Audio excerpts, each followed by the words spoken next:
This video sponsor by பைமோட். இந்த ஆப்பில் நீங்கள் பர்ச்சேஸ் பண்ணக்கூடிய எல்லா ப்ராடக்ட்டும் உங்களுக்கு ரொம்ப மலிவான விலையிலே கிடைக்குது. இதில் நிறைய ஆஃபர்ஸ் அண்ட் கூப்பன்ஸ் ப்ரொவைட் பண்ணுறாங்க. ஸோ இதோட லிங்க் உங்களுக்கு டிஸ்கிரிப்ஷனில் கொடுக்குறேன், தேவைப்படுறவங்க யூஸ் பண்ணி பாருங்கள். கேப் விடாமல் அலரும் ஜெருசலேம் சைரன்கள், தாறுமாறாக பாயும் ஈரான் ஏவுகணைகள், மக்கள் அச்சம். மத்திய கிழக்கில் மீண்டும் பதற்றம் ஏற்பட்டுள்ள நிலையில் இரு நாடுகளும் மாறி மாறி தாக்குதல் நடத்தி வருகின்ற முக்கிய நகரங்களை குறிவைத்து ஈரான் தொடர் தாக்குதலை நடத்தி வருவதாக இஸ்ரேல் இராணுவம் தெரிவிக்கப்பட்டுள்ளது. ஈரானின் ஏவுகணைகளை வீழ்த்தும் நடவடிக்கையும் தொடர்ந்து நடந்து வருவதாக இஸ்ரேல் தெரிவித்துள்ளது. அமெரிக்காவுடனான அணு ஆயுத பேச்சுவார்த்தையில் ஈரான் பிடிகொடுக்காத நிலையில் அவர்கள் மீது இஸ்ரேல் தாக்குதலை ஆரம்பித்துள்ளது. முதலில் கடந்த வெள்ளிக்கிழமை ஈரான் மீது இஸ்ரேல் மிகப்பெரிய தாக்குதலை ஏற்படுத்தியது. அதில் ஈரான் இராணுவ தளபதி, அணுசக்தி விஞ்ஞானிகள் என பலரும் கொல்லப்பட்டனர். அதற்கு பதிலடியாக ஈரான் தாக்குதலை நடத்தி வருகிறது. இதனால் பதற்றம் தொடர்ந்து அதிகரித்து வருகிறது.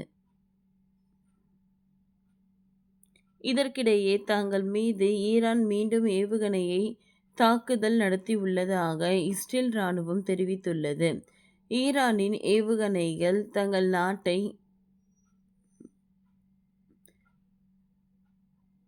நோக்கி வந்து கொண்டு இருப்பதாகவும் இதனால் கூட இஸ்ரேலில் தொடர்ச்சியாக சைரன் அலறுவதாகவும் இஸ்ரேல் இராணுவம் கூறியுள்ளது.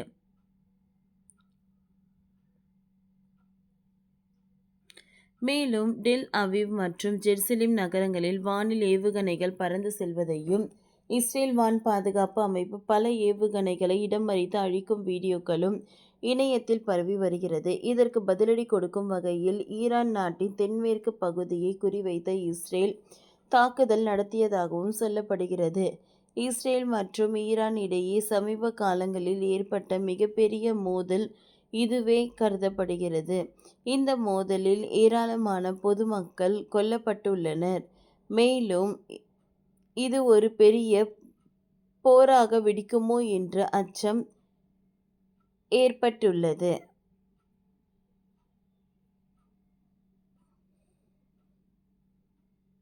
இஸ்ரேல் ஏவுகணை தாக்குதல் கண்டறியப்பட்டால் மக்களை எச்சரிக்கும் வகையில் சைரன் அடிக்கும் பாதுகாப்பு அமைப்பு இருக்கிறது. ஞாயிற்றுக்கிழமை மாலை 4 மணிக்கு ஆரம்பித்த சைரன் சத்தம் தொடர்ந்து ஒலித்து கொண்டே இருப்பதாக கூறப்படுகிறது. மாலை நேரத்தில் இதுபோல சைரன்கள் ஒலிப்பது இதுவே முதல் முறையாகும். அதுபோல ஈரானிலும் தலைமை மோசமாகவே உள்ளது.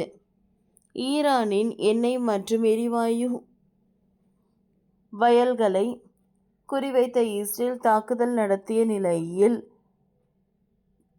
தெஹ்ரானில் உள்ள எரிபொருள் கிடங்கில் பயங்கர தீ விபத்து ஏற்பட்டது. இதனால் உலக பொருளாதாரம், ஈரான் அரசும் ஸ்தம்பிக்கும் அபாயம் ஏற்பட்டுள்ளது. தெஹ்ரானில் விடிய விடிய சில இடங்களில் தாக்குதல் நடத்தியதாக கூறப்படுகிறது.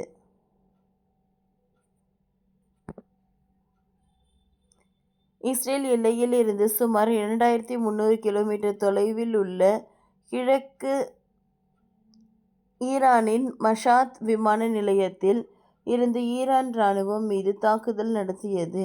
ஈரான் எல்லைக்குள் எவ்வளவு தூரம் ஊடுருவி இஸ்ரேல் தாக்குதல் நடத்துவது இதுபோல முதல் முறையாக. இப்படி ஒரு நாடுகளும் மாறி மாறி தாக்குதல் நடத்தி வருவது அங்கு பதற்றம் அதிகரித்து வருகிறது.